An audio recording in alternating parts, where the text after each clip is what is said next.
Fala, família do Critica Brasil, tudo bem com vocês? Meu nome é Leonardo Calfas, eu sou formando em Direito, estou no último semestre e também sou presidente do Partido dos Trabalhadores do município de Piracaia, São Paulo. Hoje eu estou aqui a convite da humildade em pessoa, o nosso querido amigo Akia Santarim, que sem pedir nada em troca, simplesmente me convidou para vir aqui postar um vídeo para vocês, para me ajudar, porque eu tenho 933 inscritos no YouTube, e ele tem mais de 300 e poucos mil. Então, o cara é a humildade em pessoa. Isso eu posso garantir para vocês. Vamos direto ao assunto. Bom, gente, o tema de hoje que nós vamos tratar é um tema bem polêmico, relacionado à chacina de Jacarezinho, que até, de certo modo, acaba me lembrando o que aconteceu em Carandiru. Alguns repórteres da Folha de São Paulo, muito corajosos por sinal, se infiltraram em um grupo de, provavelmente, milicianos que estavam comentando e até tirando sarro sobre essa chacina, sobre essa afronta aos direitos humanos,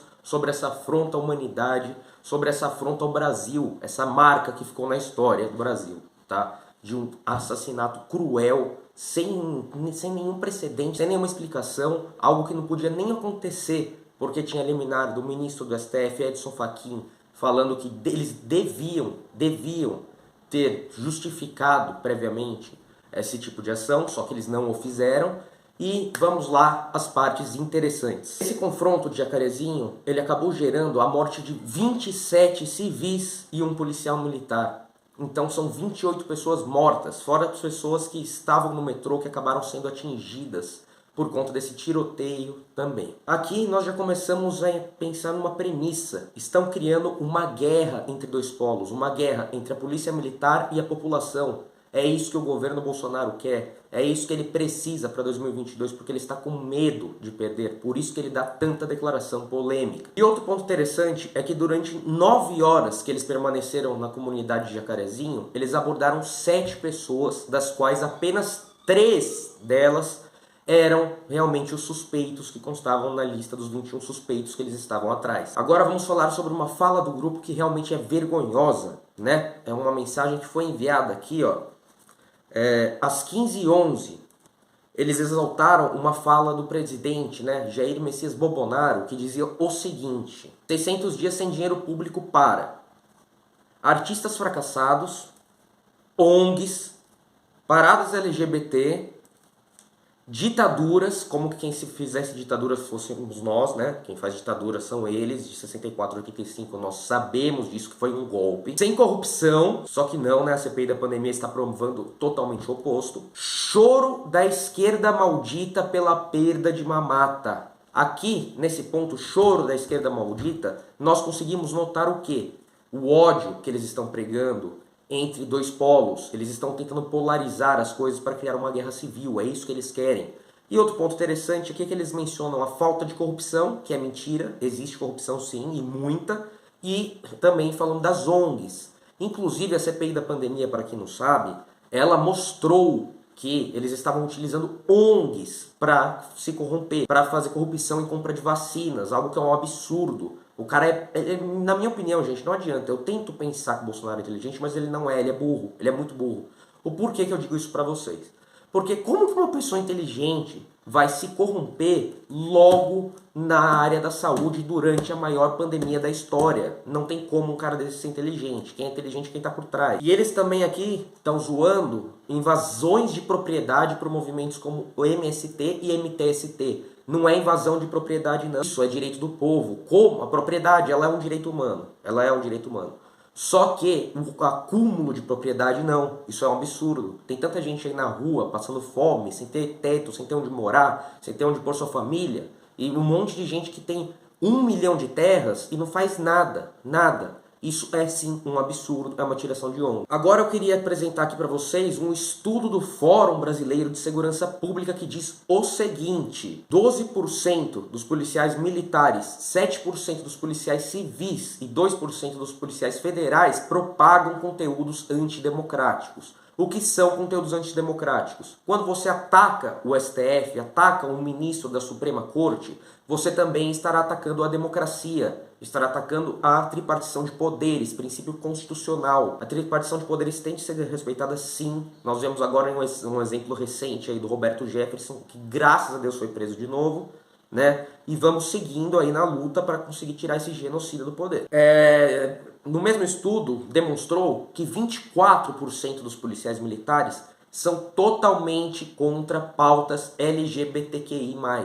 Isso também é um absurdo. Eu posso ter um filho LGBT, você pode ter um filho LGBT, eles podem ter um filho LGBT. E essas pessoas já sofrem a vida inteira, não só com a sociedade, muitas vezes com a própria família que não aceita, muitas vezes eles não se aceitam, e isso é cruel, isso é desumano falar assim, se você ser contra LGBT. Você é contra a escolha de uma pessoa. Olha o absurdo.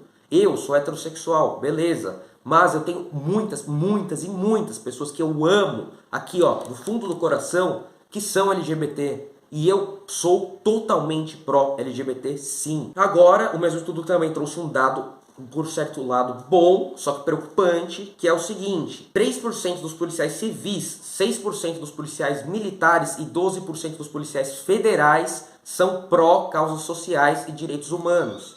E isso eu tenho um bom exemplo para citar aqui, que é quando eu trouxe o deputado federal Alencar Santana Braga para a cidade de Piracaia, e obviamente que eu fui e chamei a polícia militar para fazer a segurança do deputado. Porque se acontece alguma coisa com o deputado, quem roda? O Léo tá ferrado. Então eu chamei eles e o comandante, gente, todos eles agiram de modo tão democrático, me atenderam com tanto carinho, com tanto respeito, mesmo eu sendo presidente do PT, mesmo eu sendo da oposição. Aí a gente vê a guerra que eles querem criar, que as milícias querem criar. Outro estudo do Anuário Brasileiro de Segurança Pública indica o aumento da execução de policiais. O porquê disso? Boa parte é devido, sim, às políticas de afrouxamento ao Estatuto do Desarmamento pregadas por Jair Messias Bolsonaro. Porque matemática é simples, tipo 2 mais 2 igual a 4. Se você está liberando mais armas, se você está liberando mais munição, obviamente que fica mais fácil para o crime organizado usar isso contra a polícia. Isso é fato, isso daí é uma síntese, é algo que é uma verdade objetiva. Não é razoável um policial apoiar uma causa dessa. Se um policial apoia uma causa dessa, algo de estranho tem. Agora o dado mais importante, gente, mais importante de todos, é o seguinte: entre junho de 2020 e fevereiro de 2021, as ações da PM do Rio de Janeiro concentraram 4 vezes mais em territórios do tráfico comum, deixando-os da milícia de lado. O porquê será? Porque a milícia domina o Rio de Janeiro. Eu tenho muita solidariedade com o pessoal do Rio, o povo carioca que me recebeu tão bem quando eu fui aí, tá? Porque é o seguinte: onde começou essa coisa de milícia aí no Rio de Janeiro? Na AMAN, que é onde o Bolsonaro se formou, né? Inclusive tentou estourar o quartel com bombas, um cara doido. Então, da mesma turma dele, foram as primeiras milícias que começaram a dominar o Rio de Janeiro. Será que é mera coincidência? Não sei, né? O pessoal tem tanta coincidência, tanta coisa ligada, e o pessoal não vê a verdade, que eu não sei nem o que pensar mais. 7 de maio, às 7h59, um sujeito, que eu não sei como chamar uma pessoa assim, mandou a seguinte mensagem no grupo: hoje o inferno está em festa. Os vagabundos do Jacarezinho estão dançando com o capiroto.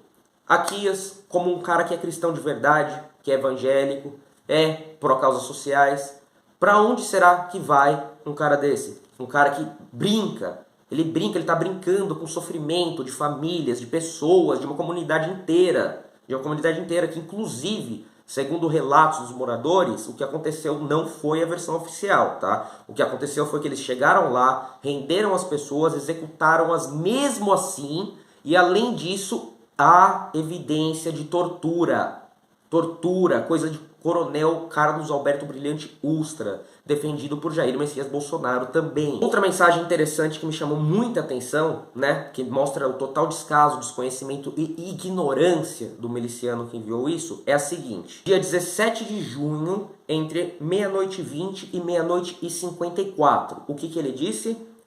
Safados dos direitos humanos, tem que fazer igual no Jacarezinho, olha lá, fomentando ódio, fomentando guerra, fomentando morte, tirando sarro, com uma chacina, com um absurdo. A polícia militar tinha o dever mínimo, moral e ético, de se pegar e se esclarecer isso de modo transparente, de modo concreto. Isso não é aceitável. Isso não é fácil. Só de você ver que tem 4 vezes mais ações policiais assim em lugares de tráfico comum do que nos lugares de milícia, você vê que tem algo errado, tem algo muito errado no Rio de Janeiro. E, para finalizar, o que mais me deixou triste nessa situação toda, nessa conversa, nesse bate-papo do inferno no WhatsApp, é o seguinte: rodavam muitas fotos de eventuais suspeitos, pessoas que muitas vezes podem ser inocentes. Eles ficam rodando falando, esse é ladrão, esse é bandido, blá blá. E também fotos de pessoas mortas executadas. Execução, pena de morte, que é vedada pela nossa Constituição Federal, salvo em caso de guerra. Quando você é um agente da lei, quando você é um policial, você tem um dever moral, você tem um dever moral de pegar e dar o exemplo. Você tem que ser exemplo, você tem que ser um agente da lei, seguir a lei. Quando você mata uma pessoa, você também se torna assassino, você também se torna homicida. Isso é vedado pelo Estado Democrático de Direito na República Federativa do Brasil, meus amigos. E os direitos humanos, eles são sim muito importantes. Quem não conhece, né, não sabe. Mas os direitos humanos, eles pegaram muita força no pós-Segunda Guerra por conta das atrocidades cometidas pelo nazismo. Teve até o Tribunal de Nuremberg para julgar os crimes nazistas praticados na época. Bom, gente, é isso. Muito prazer a todos vocês. Eu queria dizer que é uma honra estar aqui representando Piracaia, cidade de São Paulo, minha querida cidade, meu querido município, num dos melhores canais progressistas do YouTube. O Aquias é uma pessoa incrível que eu conheci há pouco tempo e para como vocês verem como uma pessoa é boa. Eu já tentei muita ajuda de muita gente, porque eu quero lutar pela causa, nós queremos lutar pela causa. E o Aquias é um cara que quer lutar pela causa, ele não quer palco. Se assim não fosse, ele não estaria me ajudando desse jeito, sem pedir nada em troca. Beleza? É um prazer imenso, forte abraço para todos vocês. Lula 2022 e fora Bolsonaro genocida. Tamo junto!